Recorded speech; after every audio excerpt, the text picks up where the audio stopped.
talk about the resilience of Renaissance, some of the lessons from Detroit. And Mary, by way of introduction, is Vice President and Group Publisher at Crain Communications.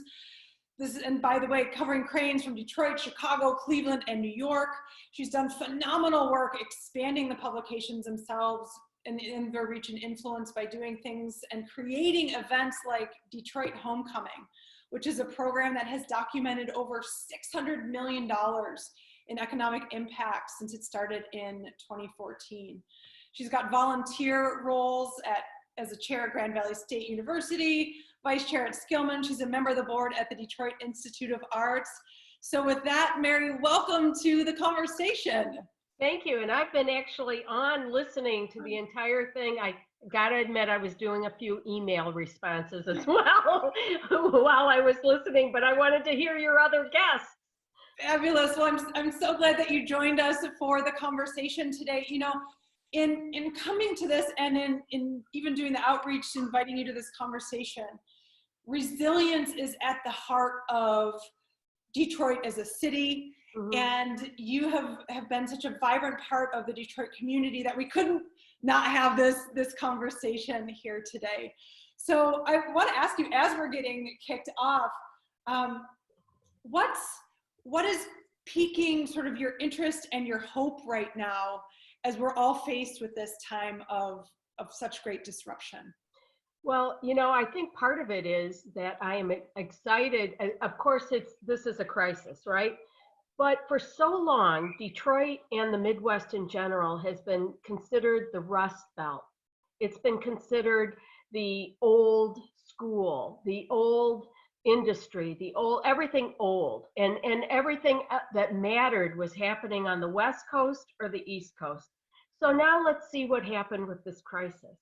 Yeah. We saw that supply chains were international. We saw that a lot of product was coming from China, and we needed things like PPE, we needed ventilators, we needed all these things. And so guess who pivoted? That's the word of the year, right? Pivot. We all pivot. And so General Motors, in about a month, created an entire supply chain and had a partner that did ventilators in Washington State that was doing maybe 250 a month. General Motors is pumping out 10,000 a month. And this is with new parts, new suppliers. And Ford Motor Company, meanwhile, was doing these they're doing these headset things that are like, they're respirators. And they're like you used to see deep sea divers with the little bell mask. That's what they're doing with the little backpack that has a filter and a filtration system. So doctors and nurses who are in COVID units have a fresh air supply.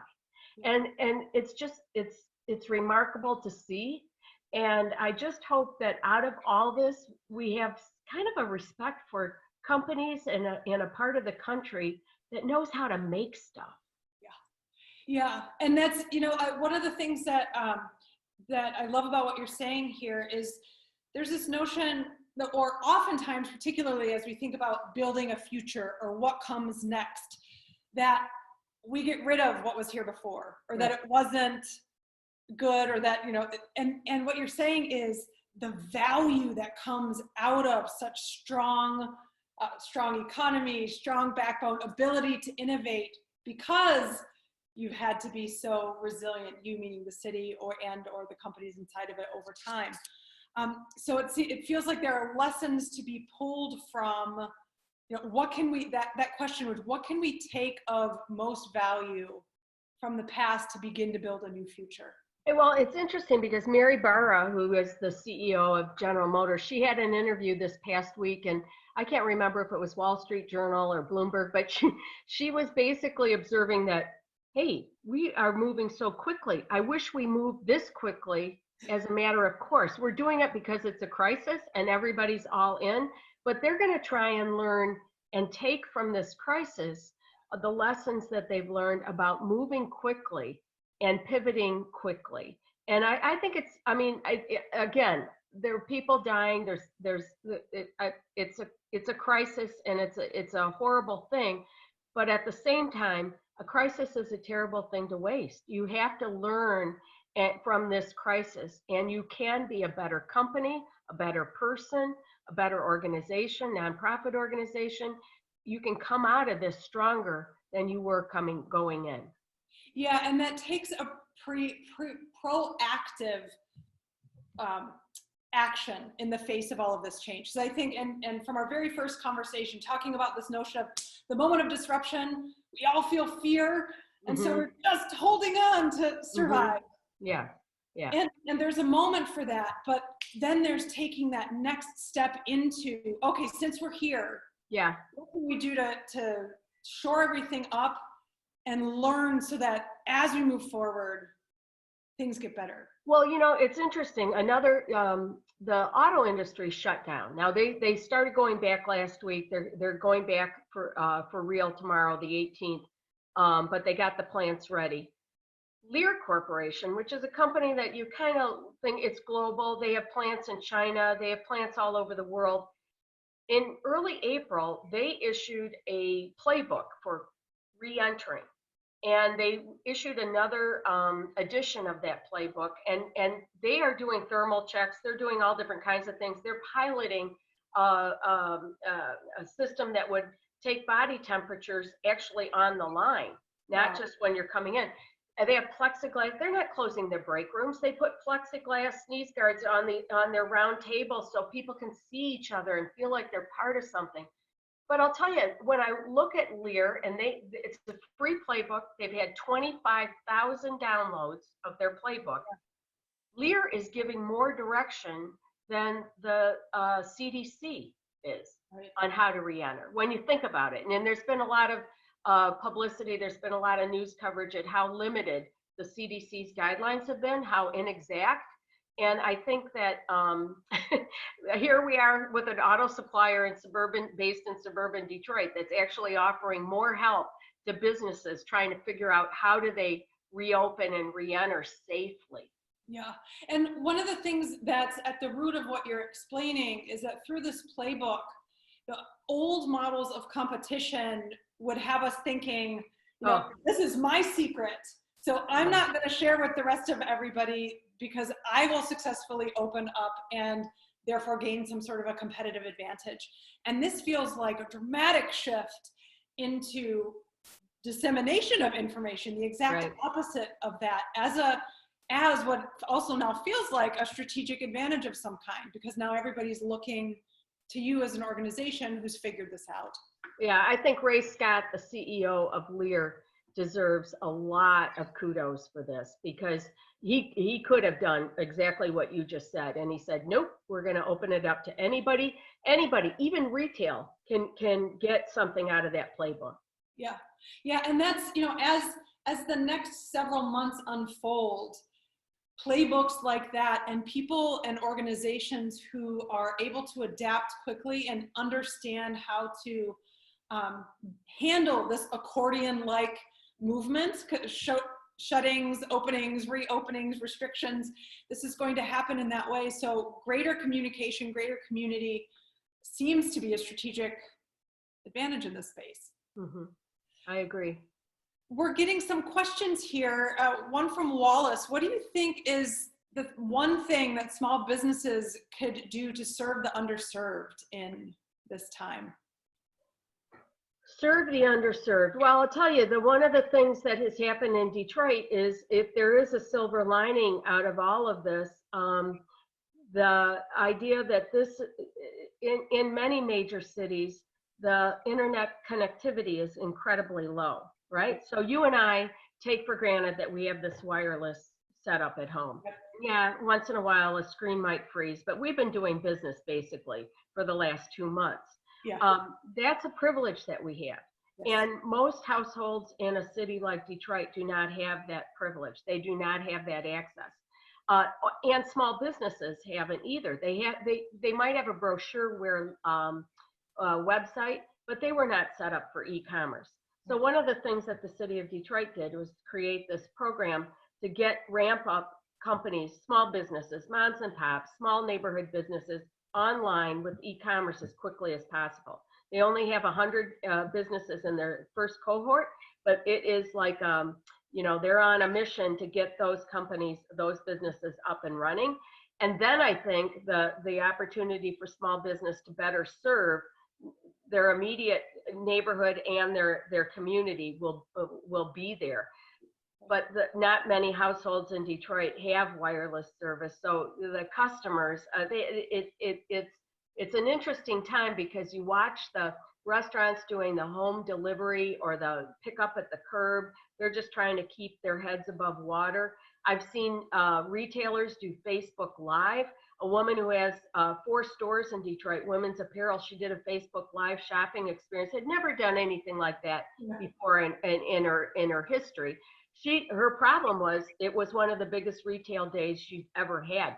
Then she had to fulfill everything. Yeah. And so now she learns what e-commerce is all about. But it was a simple thing, Facebook Live. So those are the kinds of things that I think small businesses can do for their customers and to keep connected to their customers during this incredible time. Yeah, and how do you make that connection even if you're in shutdown or restrictions of some kind, maintaining connection with your customers and consumers, even if it's by simply providing information or giving people a virtual experience of some kind, can often lay the groundwork for when it's time to open. Well, I think one of the things that is a very simple thing to do, if you're a small business and you have your customer list, invite people for a virtual cup of coffee. Do small groups like what we're doing now with Zoom. And just don't try to sell them anything. Ask them how they're doing, what's going on in their world. And you may hear opportunities for you to do something that is useful or beneficial to your clients and your customers. They will remember that. But don't set it up as a sales call, just as a, hey, take 30 minutes, join us. We're going to have some of our clients join us for a coffee, and here are the times. And people will want to talk. They'll want to talk. They'll want to share. And you may actually see new business opportunities. Your guest before was in PPE. He pivoted into something because there was a need. He heard a need, he saw a need, and now he has a new business. There may be other things like that for small businesses. I think that it's worth giving it a try. Yeah, and worth giving it a try, meaning, guys, if you haven't done anything, or if you're telling yourself the story, my business has never done that, or we're not in this business, we're in that business. Right. This is the opportunity to say, well, maybe we should just do it. Mm-hmm. One example that you shared with me is about the Michigan Opera Theater and what they're doing over there. Would you let everybody know what's Sure. The Michigan Opera Theater, of course, had to cancel their spring program. And but they have a costume department, and the sewers in the costume department are making masks like crazy. There's a nonprofit organization in Detroit that was just getting off the ground. Carhartt supported them. That's based in the Metro Detroit area. They were taking women from who were on government assistance and teaching them commercial sewing skills. They had some contracts they were hoping to get some contracts from some apparel companies, including Carhartt. They pivoted and now they're just doing PPE, but they're still teaching the job skills. So when this is over, these women will have these skills to be able to support themselves. And so you see all different kinds of things like that, from MOT as volunteers to this nonprofit training people on the job. Their revenue this year is 3 times what they projected because of their ability to pivot and do PPE for contract, for money. Yeah. And like back to your point also of never waste a good crisis. This is yet, what can we create out of this? One of the questions that I find to be very useful as we're in these kind of spaces is, okay, we might not like that the crisis is happening. And I'm not talking about the health part and the tragedy, which is a tragedy, but I'm talking about the business impact. I don't like that this is happening. I wish it were different. I wish that on March 10th, all of the revenue that I had on the table through June 1st didn't poof and explode away. And though, since it has, what can we create and how might we be able to contribute? I think that that's a really good point because, you had attended Detroit Homecoming. You know that it's a major event. Yeah. We've been doing this since the city of Detroit was in bankruptcy. We created an experience that for people who had a connection to Detroit. They grew up in the area, not just the city, but the area. They went to school here or they worked here. And since you mentioned the investment, the whole idea was to create an experience that would inspire people to reconnect with their hometown that had gone through this terrible bankruptcy. And we had great success. Well, I'm not sure a lot of people are going to be interested in going to a 400-person opening dinner in September. I just don't think it's going to happen. So we pivoted and we decided, well, we talked to the mayor's office, we talked to some of our financial supporters, mostly philanthropic foundations, and said, what if we started a series of webcasts that were very intentional, showing what's going on in this crisis, and it gives people opportunities to reconnect with their town, and if they want to act on something, we'll give concrete ways of acting. And we launched on May 14th, and I think it's going to be a very successful series that we have planned out until September. That's phenomenal, not only for the story of pivoting, I also want to capture the ingenuity of the homecoming program itself, because I think there are a lot of lessons to be drawn for other businesses and other organizations, other towns, Yeah. be whoever from the audience, be wherever they might be from. The city went through a bankruptcy, and one of the sort of resparking or reconnecting engines, so regenerativeness and renaissance and rebirth is sort of at the core of Detroit, was reaching out and bringing en masse collaboration in and ideas and creating the context and space for ideas to spark. So can you share a little bit about that piece? Because I think there's a lot of great information in how you set the container for it out of the crisis which it was born. You set a container for a lot of phenomenal contribution. Well, people like to connect, right? And so what we played to in 2014, I remember a West Coast entrepreneur who's very successful, who's from the Detroit area. When I told him this idea for homecoming, he said, play to the guilt. Make everybody feel guilty and they'll come. Because his thing was that his own company, which was a multi-million-dollar products, a consumer products company. He said, I wish that I could have done it in Detroit, but it just happened I did it in San Francisco. Yep. He said, but I really do want to connect with Detroit. And so we started in 2014, and the narrative has changed, because back in 2014, it was, poor Detroit, it's going through bankruptcy. Don't you want to support your hometown, home of the Red Wings, the Tigers, what you grew up with, where you went to school, all that kind of thing. Yeah. And we did get, that resonated with a lot of people. We had 150 people, what we call expats, come that very first year. The highest that we've had since then is 225, 230. Yeah. But the narrative has changed. Now, pre-COVID, the narrative was, look at what's happening in Detroit. You want to be part of this. You want to learn more about this. This city is really moving. Because of the bankruptcy, it's able to reinvest in some of the infrastructure that it couldn't for so many years. So the narrative changed. Now we're pivoting to the COVID-19 and what opportunities will exist for the city after this crisis passed, or because of this crisis. And so we've had people invest in commercial real estate. We have a mentoring program called Home Field Advantage, where people with success outside of the metro area, they live outside of Michigan, but they've come to homecoming. They are matched one-to-one with a Detroit-based entrepreneur with the specific kind of skills that the expat has to the issues and the needs that the entrepreneur has. So we have a lot of ways for people to engage. You don't have to be totally wealthy to do this. Sometimes it's only making a customer introduction for a local entrepreneur. It doesn't always mean money. Mm-hmm. Yeah, and it's one of the things that I love the most about this program is that it's so inclusive of, from the most wealthy folks, like the individual who you mentioned here, to kids, to high school kids. I've had the opportunity to meet and connect with with people from the most senior in organizations to the most junior, from up and coming areas in the city to, you know, multi-billion-dollar companies, and just the creating the container for all of this creativity to come together. And in addition to just the creation of Homecoming, the adaptability that you've had with the program throughout also has lessons that can be drawn for all of us as entrepreneurs and leaders in the next up and coming months. You know, how do we adapt as the needs change, as we as an organization evolve? So what do you think are some of the most pertinent learnings? Well, I think the most pertinent learning for me is the value of social capital.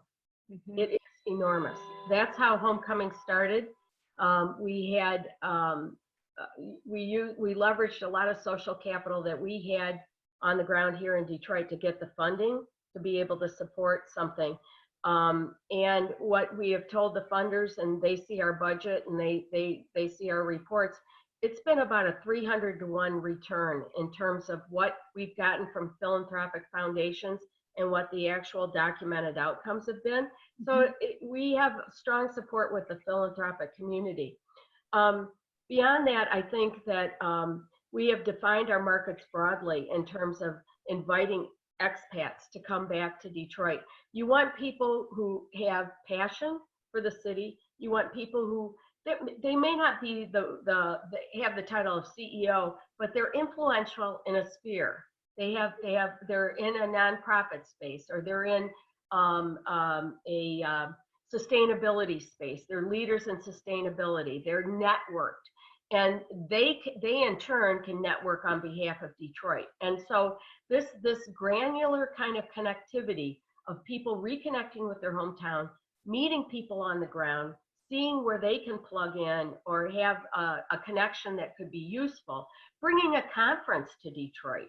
Many people have done that, where they are influential in a nonprofit organization that has a national conference. We have had that now. I don't know what the market will be for conferences going forward, but there have been a number of examples of people who have brought conferences to Detroit, in part because they never really thought about it until they came to Homecoming, and we were saying, here's ways that you can make a difference. Yeah, no, it's so funny that you say the conference piece, because I was actually planning an October event in Detroit just as all of this hit as well. So I've been back to the drawing board to figure out how to continue to make that connection happen and be a viable piece of the equation. I want to make sure I get to a question here. Raquel's asking, what kinds of initiatives or strategies are in place to protect places like the DIA and the library so that they can reopen after the pandemic? And I wanted to add also just the context of that, and we've been talking a lot about for-profit spaces and businesses, and though there's all of the rest of the world that's there. So so what can you offer in that space? Well, I am on the DIA board, as you mentioned, and I'm on the executive committee, and we've been meeting, the executive committee has been meeting with management almost every week or every other week to look at the plans. Right now, it can't open because of the executive order of the governor of the state of Michigan, but that doesn't mean that they aren't planning. And there are companies that are now pivoting their own business lines. And I think, my guess is that you're going to see a cottage industry and certification of safety. These are the standards. And so the key for an institution like the DIA is to make people feel comfortable and safe. And employers, of course, want that too. So going back to the Lear playbook, that piece of how you're going to do that is incredibly important. And there are a few organizations, very credible organizations, that I think are putting the protocols together. So if you can say we are certified and here are our standards, I think the DIA or other institutions like that will benefit, and people will come back. One note about the DIA, it's the confidence in the DIA regionally is very strong, and their millage, they are supported by a tri-county millage, was renewed in early March. And so financially, they have that base, but their ability to deliver the programs that are part of the agreement to get the tax funding, having school kids come in, having senior groups come in, they've got to pivot now too. It's not a fully baked plan yet, but I'm very confident that they will have a plan that will help people feel safe in re-engaging with that institution. Yeah, helping people feel safe, like they can come back, interact, and engage, and begin to reconnect. But not with handshakes. Not with handshake. At a safe distance. Mary, as we're winding down to the bottom of the hour here, I want to take a turn into your own experience. You've been talking about companies and other institutions in Detroit. I want to talk about your own take on how all of us can look at the next several months to be resilient in the face of all of this disruption, which is just going to continue. This was a huge one, and the ripples are going to continue to unfold. So what words would you leave with people to help them as they're creating their plans? Journalists are, my background is journalism before I went on to the business side of Crain. Journalists are very cynical.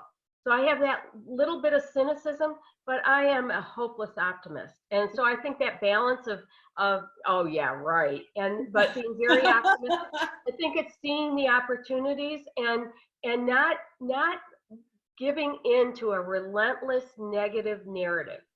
That, I think, is really important. It is for me personally, and the connectivity that I have with peers.